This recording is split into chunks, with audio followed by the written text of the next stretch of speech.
بسم اللہ الرحمن الرحیم۔ ناظرین، یہ ایک انتہائی مختصر سی ویڈیو ہے، پہلے آپ یہ دیکھیں اور اس کے بعد پھر ہم بات کرتے ہیں انشاءاللہ۔ چند روز قبل اس پارلیمنٹ میں، پارلیمنٹ بلڈنگ کے اندر، اس کے حدود میں جو معزز اراکین ایوان کے ساتھ ناخوشگوار واقعہ پیش آیا تھا، میں شدید الفاظ میں اس کی مذمت کرتا ہوں۔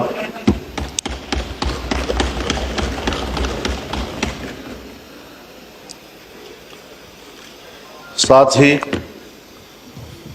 آپ نے اپنے ایوان کے کولیگز کے حوالے سے جو اقدام کیا ہے اس پر میں آپ کو خراج تحسین پیش کرتا ہوں، لیکن یہاں جو ہم تقریریں کر رہے ہیں، اس کی مذمت کر رہے ہیں،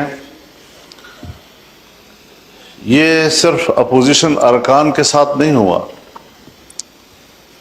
بلکہ یہ بذات خود پورے ایوان کے ساتھ ہوا ہے۔ ہر رکن اسمبلی کے ساتھ ایوان کا تقدس وابستہ ہوتا ہے، اور جب اس کی عزت، اس کی آبرو کو بریچ کیا جاتا ہے تو پارلیمنٹ باقاعدہ اس پر ایک کمیٹی بناتی ہے، اس کمیٹی میں معاملات جاتے ہیں، اس کو سنجیدگی سے لیا جاتا ہے۔ حق تو یہ ہے جناب اسپیکر کہ آپ کی قیادت میں اس ایوان کو کم از کم 3 دن تک بند کر دیا جاتا، احتجاج کے طور پر، کہ آئندہ اس ایوان کے ساتھ اور اس کے اراکین کے ساتھ اس قسم کے اقدامات نہیں ہوں۔ جناب والا،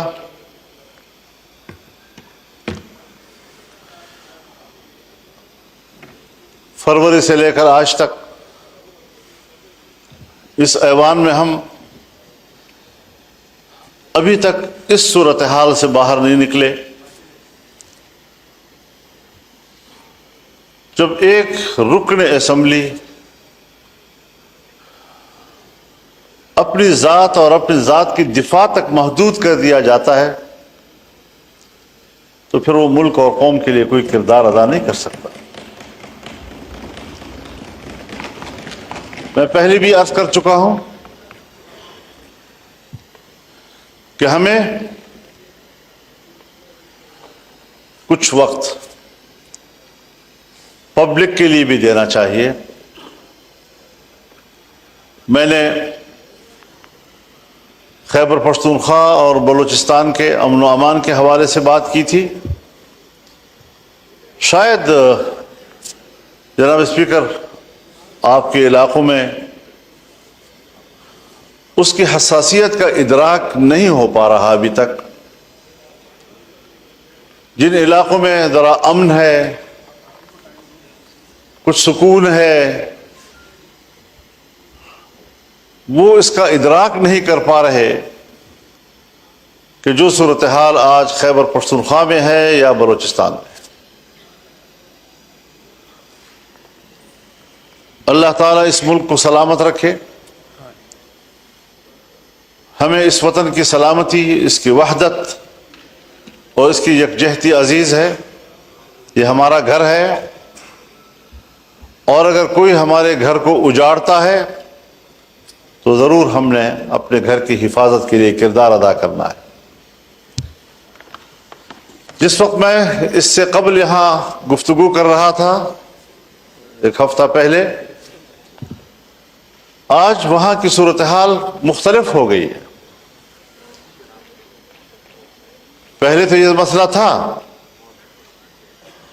کہ پولیس کے بارے میں نے کہا کہ سورج غروب ہونے سے پہلے وہ تھانوں میں محدود ہو جاتے ہیں، انہیں باہر نکلنے سے منع کر دیا گیا ہے، ساری رات صبح تک مسلح گروہوں کے قبضے میں ہوتی ہے، سڑکیں ان کے قبضے میں ہیں، دیہاتیں ان کے قبضے میں ہیں، دیہاتوں کی مسجدیں ان کے قبضے میں ہیں، لوگوں کے بیٹھکیں ان کے قبضے میں ہیں، اور اس صورتحال میں آپ مجھے بتائیں کہ پھر ریاست کی رٹ کہاں ہے،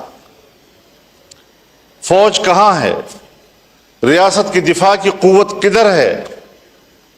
کیا اس کا فرض صرف اس اسلام آباد تک محدود ہے کہ وہ اپنے مخالفین پر دعویٰ بول دیں اور کہیں کہ ہم ریاست کا تحفظ کر رہے ہیں؟ کیا عوام کے کوئی حقوق نہیں ہے؟ آج وہاں پر پولیس نے دھرنے دیے ہوئے ہیں، لکی مروت سے دھرنا شروع ہوا ہے، اور اب یہ ڈیرہ اسماعیل خان میں بھی بڑھ رہا ہے، صورتحال وہاں بھی پھیل رہی ہے، باجوڑ میں بھی چلا گیا ہے، بنو میں بھی چلا گیا ہے، اور مختلف اضلاع میں اگر پولیس نے دھرنا دے دیا، بائیکاٹ کر دیا، اپنے فرض کے انجام دہی سے پیچھے ہٹ گئے، آپ مجھے بتائیں کہ کیا صورتحال ہوگی؟ ہماری نہ سنی جائے، کم از کم اپنے ریاستی ادارے پولیس کی تو سنی جائے۔ کہاں ہم کھڑے ہیں؟ کیوں اس چیز کا احساس نہیں ہو رہا ہمارے لیے؟ ہم لگے ہوئے ہیں کہ صاحب ہمارے ہاں آئینی ترامیم کی جائے، ہمارے ہاں ادارے اور اداروں کے بڑے وہ اپنے ایکسٹینشن کے لیے فکر مند ہیں، اپنے اداروں کی اصلاح اور تقویت کے لیے فکر مند نہیں ہیں۔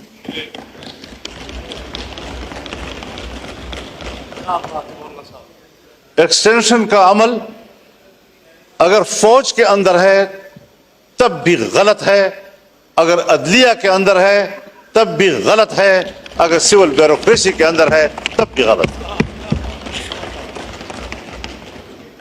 یہ تو کل پارلیمنٹ بھی مطالبہ کر سکتا ہے کہ 5 سال کے بعد ہمیں بھی 5 سال کی ایکسٹینشن دی جائے۔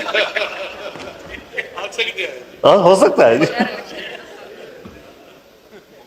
اگر کورٹ کو حق حاصل ہے، اگر فوج کو حق حاصل ہے، اگر بیوروکریسی کا حق حاصل ہے، پارلیمنٹ تو سپریم ہے، اس کو تو بدرجہ اولا یہ حق حاصل ہوگا۔ یہ روایتیں حضرت کوئی اچھی روایات نہیں ہیں، اور میں برملا اس بات کا اظہار کرنا چاہتا ہوں کہ اس حوالے سے ہماری پوزیشن بالکل واضح ہے، ہم اپوزیشن ہیں، اس پر اپوزیشن کا کردار ادا کریں گے، اور کبھی ہم اس ملک کے اندر ایک غلط روایت کی بنیاد نہیں ڈالنے دیں۔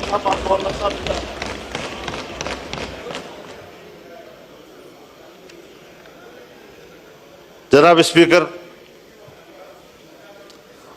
ہم ان مراحل سے گزر چکے ہیں۔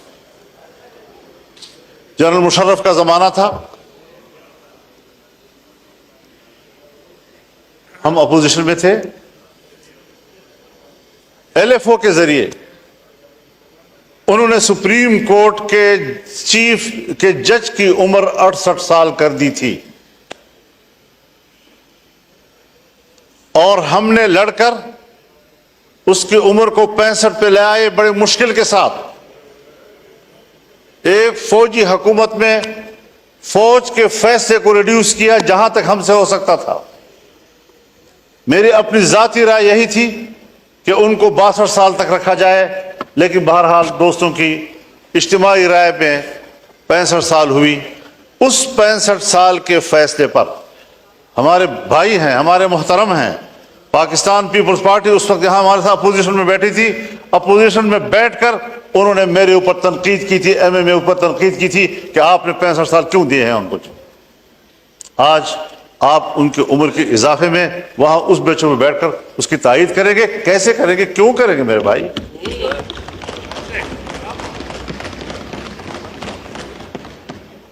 اصول ہوتا ہے، ہمیں کچھ اصولوں کی پیروی کی طرف جانا چاہیے۔ جناب اسپیکر، ہمیں تسلیم کر لینا چاہیے کہ ہمارا جو عدالتی نظام ہے وہ فرسودہ ہو چکا ہے۔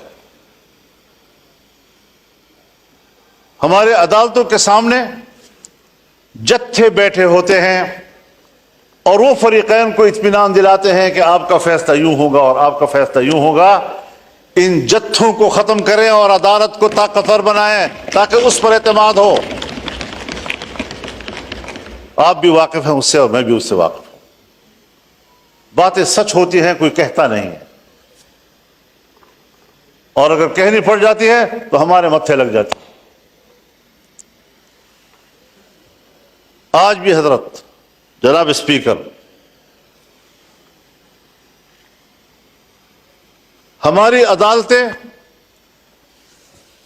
لابیوں میں تقسیم ہو چکی ہیں، اور وہ باہمی طور پر عدلیہ نہیں بلکہ وہ ایک سیاسی گروہ بن چکے ہیں۔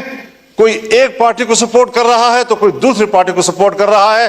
میں کہتا ہوں چیف جسٹس میری مرضی کا ہو، آپ کہتے ہیں نہیں چیف جسٹس میری مرضی کا ہو۔ کیوں؟ یہاں پر بات کیوں آ گئی ہے؟ ہم نے اس ایوان نے کیا اس نظام میں اصلاحات کی طرف نہیں جانا؟ جناب اسپیکر، میں تجویز کروں گا، حکومت کے سامنے تجویز کروں گا، کیونکہ اول فرض ان کا بنتا ہے کہ جوڈیشل ریفارم لائے جائیں، اپوزیشن کے ساتھ بیٹھ کر لائے جائیں، اس پر کمیٹی بنائی جائے اور بتایا جائے کہ ہم عدالت کا نظام کیا ہونا چاہیے۔ چیف جسٹس کے لیے ہائی کورٹس کے معیارات اور ہیں اور سپریم کورٹ کے معیارات اور ہیں، فوج میں چیف کے لیے معیارات اور ہیں، اور عدلیہ میں چیف کے لیے معیارات اور ہیں۔ ان معیارات کو یکساں کیا جائے۔ کہیں پر آپ کچھ کر رہے ہیں تو کہیں پر آپ کچھ کر رہے ہیں، کسی کو کوئی رعایت دے رہے ہیں، اور جب آپ ایکسٹینشن میں مشکل محسوس کرتے ہیں تو مجھے یاد ہے کس طرح ہمارے ہاتھ مروڑ کر ہم سے جبری طور پر ایک چیف آف آرمی اسٹاف اس ایوان کے اندر قانون سازی کرائی۔ آپ کو بھی یاد ہے، مجھے بھی یاد ہے کتنا ہم نے اس جمہوریت کو کمزور کر دیا ہے۔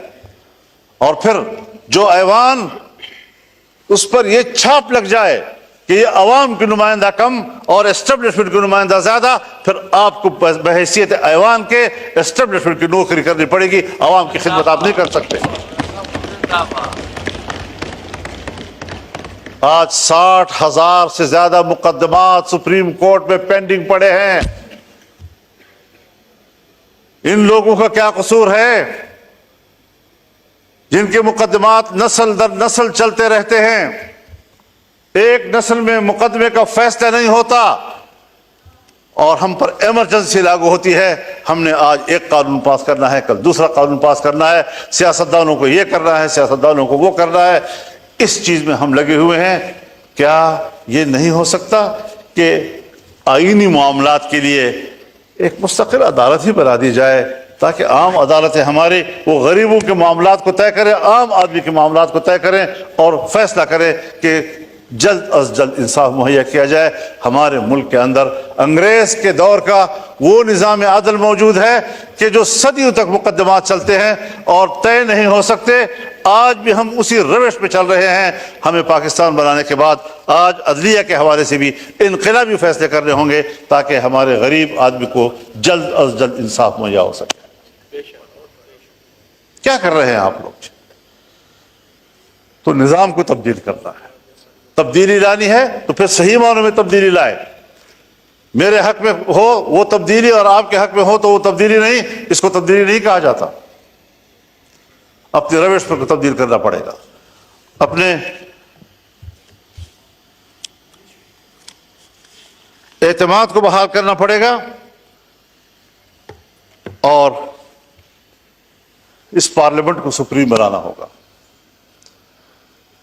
پارلیمنٹ میں اگر پارلیمنٹ سپریم ہے تو ہر ممبر یہاں پر بات کر سکتا ہے۔ یہاں پر عدلیہ بھی بات ہو سکتی ہے، ہم اس سے بھی سپریم ہیں۔ یہاں پر فوج بھی بات ہو سکتی ہے، ہم اس سے بھی سپریم ہیں، لیکن سب ہمیں اپنا ماتحت سمجھتے ہیں۔ آج یہاں بات کرو تو توہین عدالت کا مقدمہ آ جائے گا ہمارے پیچھے۔ آج یہاں فوج کے کردار پر آپ تنقید کریں، ریاست کے کردار پر آپ تنقید کریں، آپ بلوچستان میں کیا کر رہے ہیں، آپ کے پی میں کیا کر رہے ہیں، آپ نے پورے ملک کو اپنے قبضے میں لیا ہوا ہے امن و امان کا کوئی نام و نشان نہیں ہے، اس پر آپ بحث کریں، ایجنسیاں آ جاتی ہیں، آپ کو ایوان سے پکڑ کے لے جاتی ہیں۔ وہ تو آپ کے آئین میں لکھا ہوا ہے کہ ہم عدلیہ اور فوج کے خلاف نہیں بات کر سکتے، تو اس لیے ان کی اصلاح کے لیے تو بات کر سکتے ہیں۔ جی اصلاح کے لیے تو ہاں، تو بالکل بس میں اصلاح کی بات کر رہا ہوں، میں ان کو بالکل۔ تنقید تو نہیں کر رہا، سر آنکھوں پر عدالتیں، فوج کے جنرل سر آنکھوں پہ، جی تو میں اسی لیے کہہ رہا تھا کہ ججز ہمارے سر آنکھوں پہ، چونکہ لکھا ہوا ہے تو اس لیکن ان کے لیے نظام کو تو ٹھیک کریں جی تاکہ وہ جبر تو نہ کریں، آئین سے تجاوز تو نہ کریں، اخلاق سے تجاوز تو نہ کریں، پارلیمنٹ کا تقدس تو نہ خراب کریں۔ ہم ان کے خلاف نہیں بولیں گے، میں آپ سے وعدہ کرتا ہوں، لیکن میرے اراکین کو اس طرح گرفتار کرنے کی اجازت بھی نہیں دی جا سکتی۔